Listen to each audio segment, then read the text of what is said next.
তুমি ঠিক বলেছ ক্রুর। আমার ভাইদের মেরে আমি কিচ্ছু পাবো না। এরা সবাই আমাকে সাহায্যই করবে। যদি আমি কাউকে মারি তাহলে সে তুমি। কিন্তু এত তাড়াতাড়ি আর সহজ ভাবে নয়। আমি তোমাকে প্রতিক্ষণে মারব। অল্প অল্প করে। সৈনিক, ক্রুরকে লোহার শিকলে বেঁধে সর্বক্ষণ আমার চোখের সামনে রাখবে, যাতে আমি ওই কৃষ্ণকে মারার প্রেরণা পাই।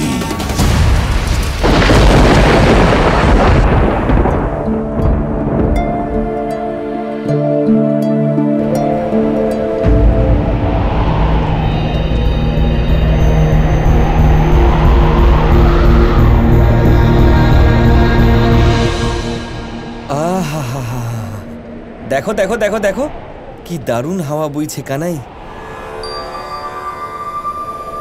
এতে তো স্পষ্ট হয়ে যাচ্ছে যে রাধা কৃষ্ণর মিলনে প্রকৃতিও ভীষণ খুশি হয়েছে।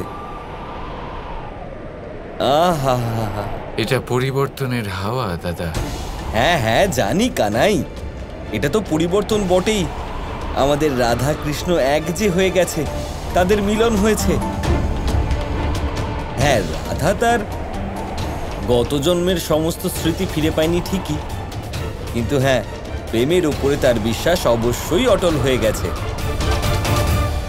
আপনি কি জানেন এই হাওয়া কি বলতে চাইছে? কি বলছে?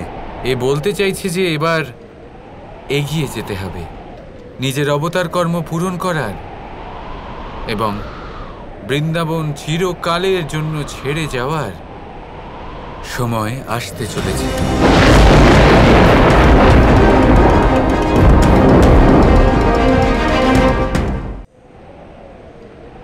এটা তুমি কি বলছো কানাই? আমরা বৃন্দাবন ছেড়ে চলে যাব, তাও চিরকালের মতো? কানাই, এক্ষুনি তো আমি কিছুক্ষণ আগেই তো আমি আসল আনন্দ খুঁজে পেয়েছি। চিরকাল যে প্রেম আমি পরিপূর্ণ হতে দেখতে চেয়েছিলাম, অনুভব করতে চেয়েছিলাম, তা এখন আমার সামনে উপস্থিত হয়েছে। এবার যখন আমি তার বাস্তবিক রূপ অনুভব করতে চাই, তখন তুমি বৃন্দাবন ত্যাগ করার চেষ্টা করছো কেন কানাই? কেন করব আমরা এইরকম? আর কোথায় যাব আমরা বৃন্দাবন ছেড়ে? বলো কানাই, বলো। এর উত্তর আপনাকে সময় দেবে দাদা। আমি তো শুধু আপনাকে, নিজেকে এই কাজের জন্য প্রস্তুত করছি।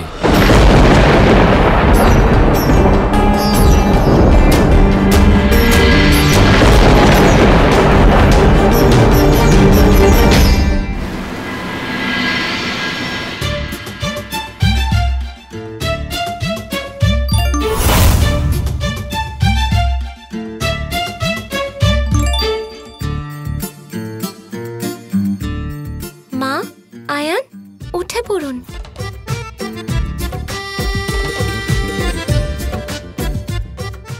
এসেছে। দাও, জল দাও।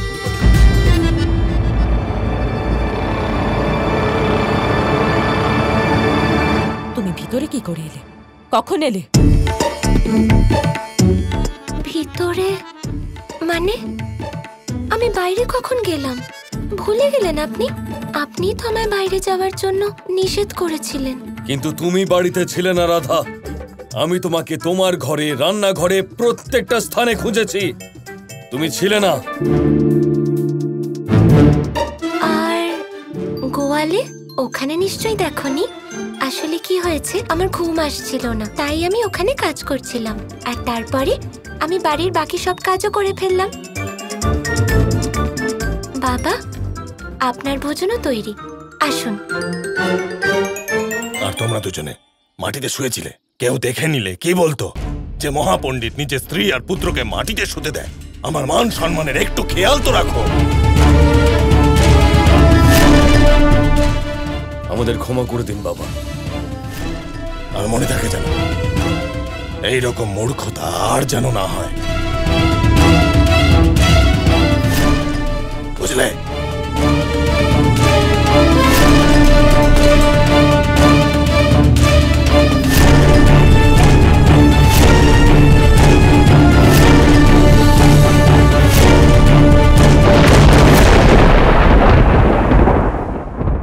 এবার এই রাধা ওই কৃষ্ণর মতো বেশি চালাকি করার চেষ্টা করছে, আমাদের মূর্খ প্রমাণ করার চেষ্টা করছে। ভুলে যেও না যে ও রাধা, কৃষ্ণ নয়। একদিন না একদিন নিশ্চয়ই ধরা পড়বে।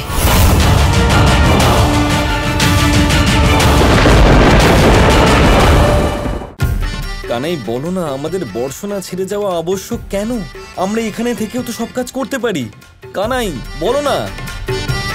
কি হয়েছে? আমি এখানে গুরুত্বপূর্ণ কিছু জিজ্ঞেস করছি, আর তুমি এখানে এইদিকে ওদিকে কি কি খুঁজছোটা? কি কাকে খুঁজছো আমাকে বলো। আমায় বলতে দিন, আমি রাধাকে খুঁজছি। আরে তোমরা দুজন এখানে হাটের মাঝখানে দেখা করবে? আমাকে মূর্খ ভেবো না। আমি জানি যে তুমি এসব এই কারণেই বলছো যাতে তুমি আমার প্রশ্নের উত্তর দেওয়া থেকে বাঁচতে পারো, তাই না? আমার কথাটা শেষ করতে দিন। শুনুন, দেখুন, রাধা আমাকে স্বয়ং এখানে ডেকেছে, তাই আমি তাকে খুঁজছি। বাহ ভাই বাহ, এবারে তো তুমি মিথ্যে বলার সমস্ত সীমা পার করে ফেললে। হে ঈশ্বর, আপনাকে নিয়ে আমি কি করব? শোনো শোনো সবাই, শোনো শোনো শোনো শোনো সবাই, দাঁড়াও দাঁড়াও। কোথায় কোথায় যাচ্ছ তুমি? তুমি শোনোনি? রাধা বলেছে যে এক বিরাট সিদ্ধ পুরুষ আসছেন। শুনলাম যার ভবিষ্যৎবাণী কখনো মিথ্যে হয় না। চলো চলো সবাই, চলো সেখানে, চলো চলো। বাহ রে বাহ, দেখতে দেখতে সমস্ত হাট খালি হয়ে গেল। এসব হচ্ছেটা কি কানাই? রাধা এসব করেছে, তাকেই জিজ্ঞেস করে নিন।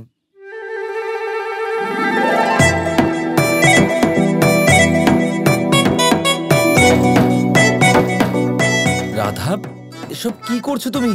আর ইনি কোন বাবা যিনি যিনি এসেছেন এখানে? কে? দাদা, কৃষ্ণের সাথে দেখা করতে হতো, তাই প্রেম নিজের সমাধান খুঁজে নিয়েছে। সমাধান প্রেম নয়, তুমি খুঁজে বার করেছো রাধা। প্রেমও তো আমি, তাই না? তুমি তো কতবার বলেছো।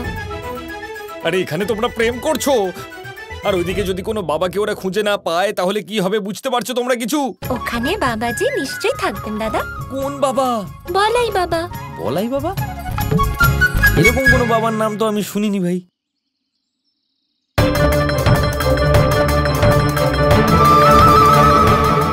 বলাই বাবা, বলাই বাবা।